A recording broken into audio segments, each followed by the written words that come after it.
from all of us at News Channel 8. A Robinson High School football player has been suspended after an ugly incident at Friday's game. Our partners at TBO.com are reporting that the offensive lineman Ted Kelly has been hit with a 3-month ban for verbal abuse of the officials. Robinson lost its semifinal to Tallahassee's Amos P. Godby High School. The Robinson coaches wanted a measurement of the final play, and that is when things got out of control. That controversial finish to last Friday's Class 5A semifinal game has resulted in fines and suspensions. The Florida High School Athletic Association fined Robinson head coach Mike Depew $250 and, as we mentioned, suspended the lineman Ted Kelly for 3 months for abusive behavior towards officials. Depew, by the way, is set to retire from coaching. Kelly is a senior, and he doesn't play any other sports.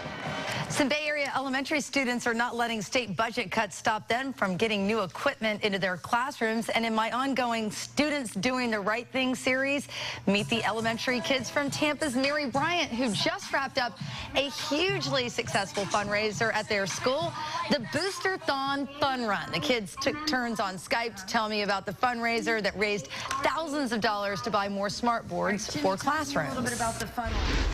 Usually it's more easier to see from the back of the classroom because the smartboard is really big, and yeah, it's better to show examples on that. These two little girls raised the most money. The students up front ran 36 laps and got pledges from around the world. If you have a Doing the Right Thing idea for me, please shoot me an email, find me on Facebook, or follow me on Twitter at Gail Guayardo. And looking at traffic right now, we're going to start off in the Suncoast area, folks. It's been sort of heated this morning. First of all, in Bradenton, we've got a new accident to talk about. US 301 right at First Street. So I want you to be aware of this crash right here.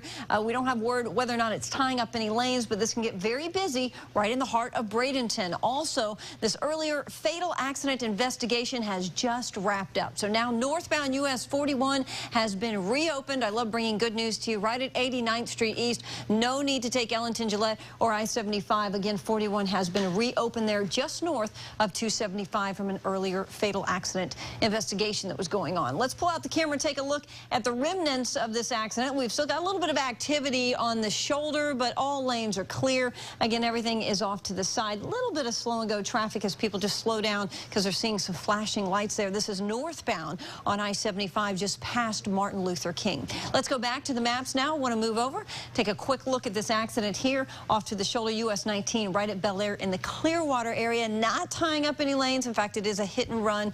Highway 60 and 19 in general starting to build as we get closer and closer to the heart of rush hour. Downtown Tampa looks great. Let's pull out the camera and take a quick look right here at 275. This is right through the downtown stretch. You can see the buildings right behind you. And this is southbound on 275. And it's starting to get a little bit busier. As you can see, northbound is still a breeze. If you happen to use Twitter, tweet me at Leslie Lacey on Twitter. I'll keep you updated on your morning commute. And now let's turn things over to Megan.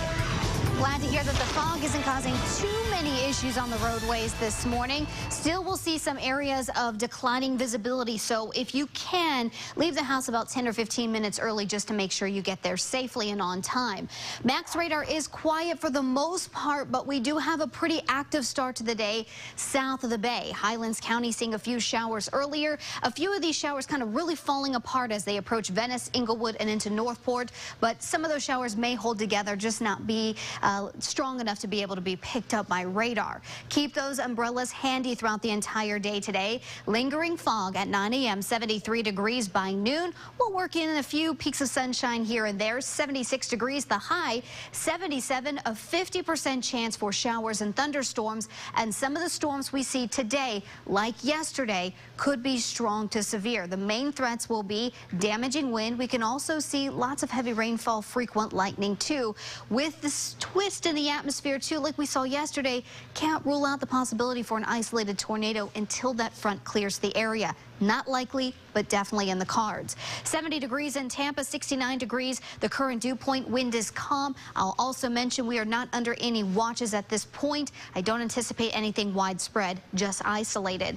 Quarter-mile visibility now for Crystal River, half-mile for Plant City, Tampa, Lakeland, 2.5 miles for Brandon, Sarasota, and 3/4 of a mile for Clearwater. Patchy dense fog will be with us for quite some time.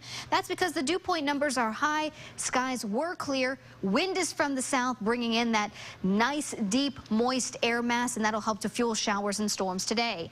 60s and 70s across our area, but teens across the plains as that cold air mass builds in.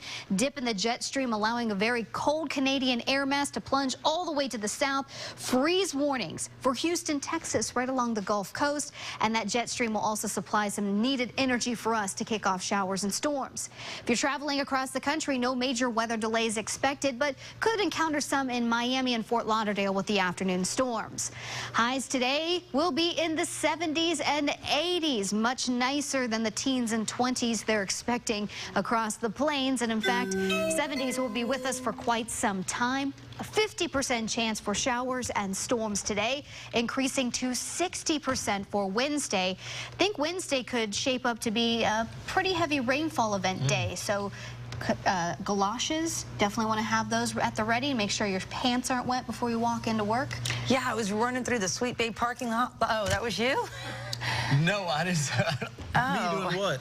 Wearing the galoshes. With wet pants. That's not what those are?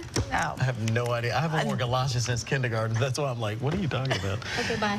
Moving on. 621. A pill with a camera inside. It's not the latest spy gadget. Instead, it's helping doctors. Plus, bedroom TVs may spell health dangers for children. We'll explain.